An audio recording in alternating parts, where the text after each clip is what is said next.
Hi, my name is Eileen Nicole, and today I wanted to talk to you about the church and the church's role and how the church has strayed away from its real purpose into what it is today. Kind of almost unrecognizable based off of the way the church is moving or what you see in public. And this, what you see in public, the big churches, the TD Jakes, the Joel Osteens, um, sadly to say, a lot of little churches are behaving in the same way because they feel like these are bigger churches. They're like um, big brother, if you will. And so they feel, I've visited smaller churches and they feel that, oh, it's okay because they're doing it. And so it all is starting to all look the same. So I wanted to get into the initial, one of the key reasons I have notes here. So the first reason why the church is it's strayed away from its role is because we went from collective liberation to individual prosperity. So instead of us all pulling together, Christ left the church um, when he ascended into heaven. The book of Acts was the church that he lived and died for. That's the church that we're supposed to be like right now. But instead of that, initially it was like that. Peter, Paul, the rest of the apostles, they were very devout. I mean, we can call ourselves devout compared to them because we are not. Um, but we can become as close as we can, and that should be our intent, and that should be our continual goal. But instead, we are stuck in this individualism, and it's tied to like prosperity gospel, me, nationalism. It's all becoming, the lines are becoming blurred into worldly issues. The purpose of the church is to fight for the church and for others who can't fight for themselves, but to also keep it holy. That fight should be holy. So we shouldn't be allowing ourselves to become prosper preachers or prosper, like that's the God, that's the idol. It's nothing wrong with prosperity at all because listen, Jesus didn't have no money, but he wasn't broke. Our job isn't to worship money or worship things or put anything above God. That would be breaking the first commandment. So instead of being collective and helping each other out, like in the book of Acts, they sold all of their belongings so that everybody could come together and nobody was broke, hungry, or without shelter. And they weren't broke either. They passed out different, provisions to one another.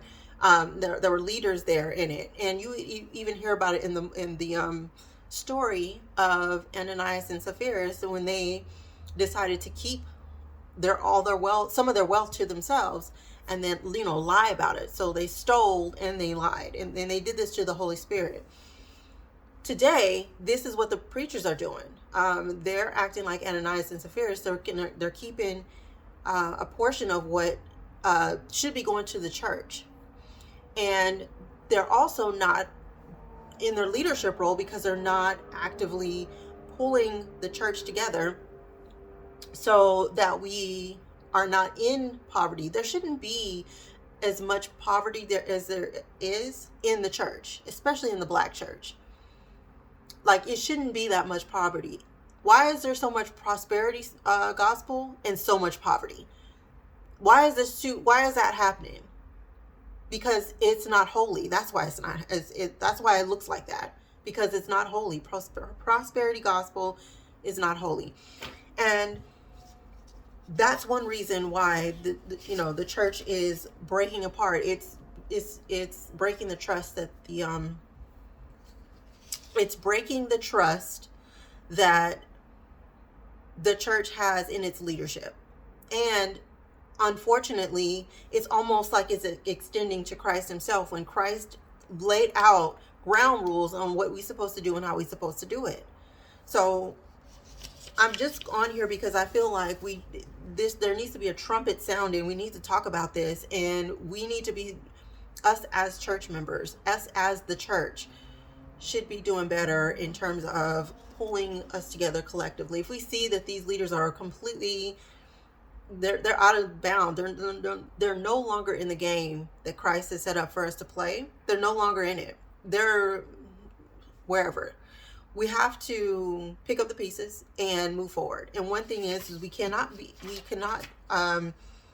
involve ourselves in this individual prosperity crap. I mean, we should be getting our own provisions, but also we should be collectively getting them together as the church. The second thing is exploitation by leadership. I mean, we see this, it spills over into the news. So we've seen this with Eddie Long and those accusers. We see this, in the way he died. I mean, I just don't think that was something that was just by happenstance. I think that had something to do with judgment. I do. And so we have to look at that as a warning that you will not mock God. You will not do it. Or if you try, or if you attempt to, in the end, you're going to be the one with the short end of the stick. So that thing with Eddie Long, the thing with currently going on with Bishop T.D. Jakes, there's no way that you should be at some rapper's house partying it up. This was no prayer breakfast. This wasn't anything that had to do with God's business. Why are you there?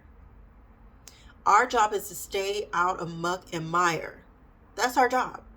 But you're right there in the middle of all this circle, and then you're wondering why everybody is talking about your name with this individual who is being accused of the unthinkable to all kinds of people. Your name should be nowhere near this. It shouldn't be nowhere near it at all. And I'm not judging T.D. Jakes. I just think that moving like that, our job, God has already judged the way we're supposed to be moving.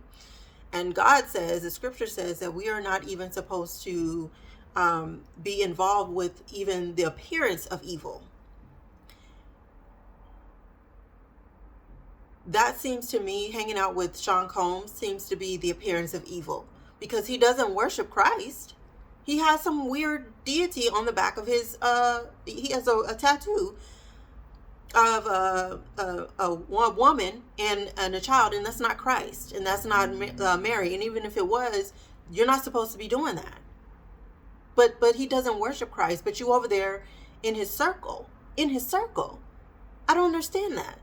But that's his choice. But don't call yourself a Christian. You stop lying to the church. The other one is Joel Osteen. When Hurricane Harvey broke out and people needed to go to his church, I mean, he showed his true colors. He was like, he don't want to actually be, a servant to God. Like, are you serious? No, absolutely not. I don't want to help people. I just want to have all this wealth and look like I help people because it brings me more power. Yeah, I don't actually want to do anything. Now, this is what's happening through the church, and it's permeating through it, and it's breaking the trust that the church has in its leadership. This is why the church is straying away from its real purpose, because the leadership is corrupted to the core. Because if you're doing these things, you're not worshiping Christ. You're not repenting like you're supposed to.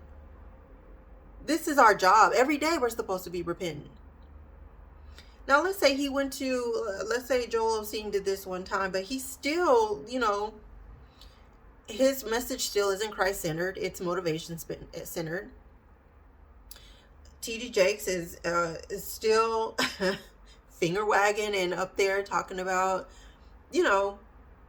prosperity too. He also preaches the prosperity gospel, and Bishop Eddie Long has passed away. But they're not the only ones. These are just like more prominent ones that most people would know.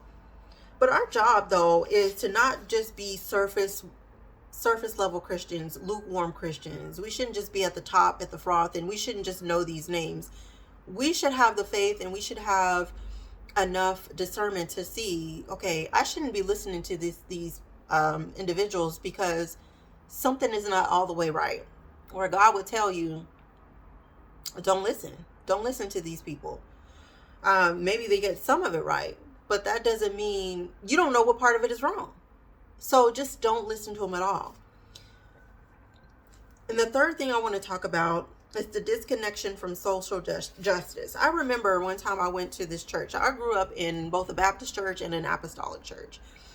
And my favorite probably was the apostolic church. But I remember some years back going into an apostolic church just because, I always felt like the apostolics are like, they're into the devout Christian stuff. Like they try to stick to the word without being too Jehovah's Witness, where everything is like you have nothing to do with the world, but also, I feel like it can hinder your faith, because you're still supposed to interact with people.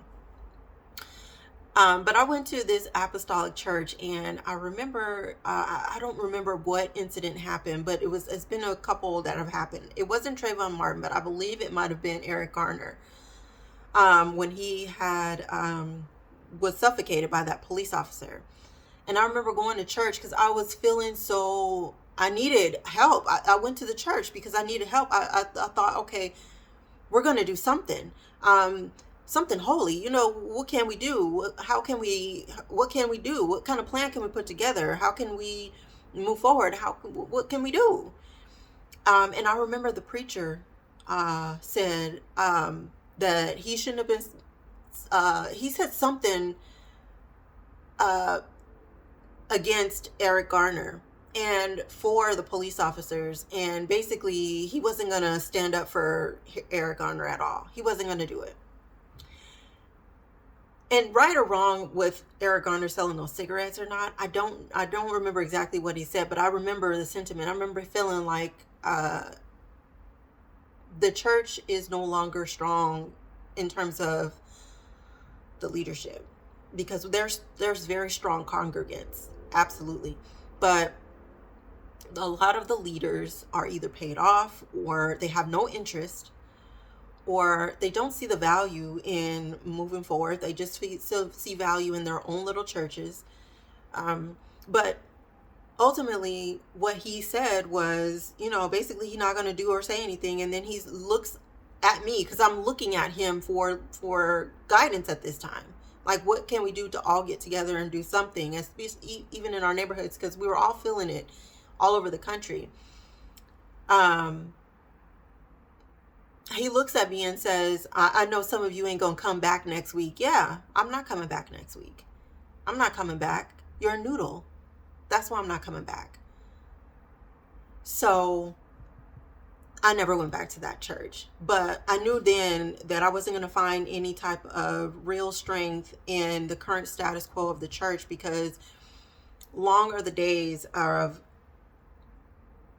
the church leadership actually doing real work, because of the fear of just certain things, of death, of ridicule, of loss of provision, of just different things. They're just scared of potentially losing where they are, which I get concerns. And so those concerns are healthy, because it allows you to plan for those type of things, or as best you can, or at least pray over them, or both. But it doesn't absolve you from taking action. You should still act and do something to help your community. Our job is to manage chaos in our direct circle of influence.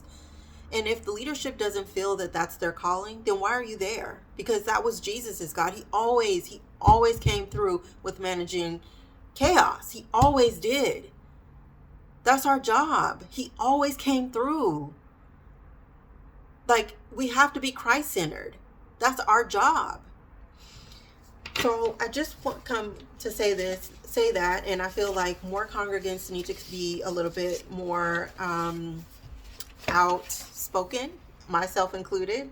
So I want to make more of these videos. I will. If you have any comments about this, what do you think? Do you think that the Black church has strayed from its real purpose?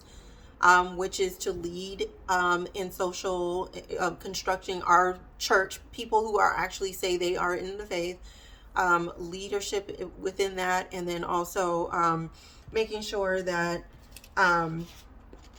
they're not exploiting the congregation, and then also that we are addressing key social issues so that we have protocols that we follow instead of, this rugged protesting. I think protesting has a place. I just don't. I feel like that will lose its steam if that's the only card we have. So what do you guys think? Do y'all think that there's things that we can be doing? I do. I think that there's plenty of things that we could be doing. But first, it starts with these conversations and us all getting together to see, who's really gonna come together in holiness and want to do something. I mean, I'm not about to get into nothing violent, but there's so many things that we can do. Jesus wasn't violent. He wasn't violent. So we don't have to be. All right. Love you guys. See you guys. Bye.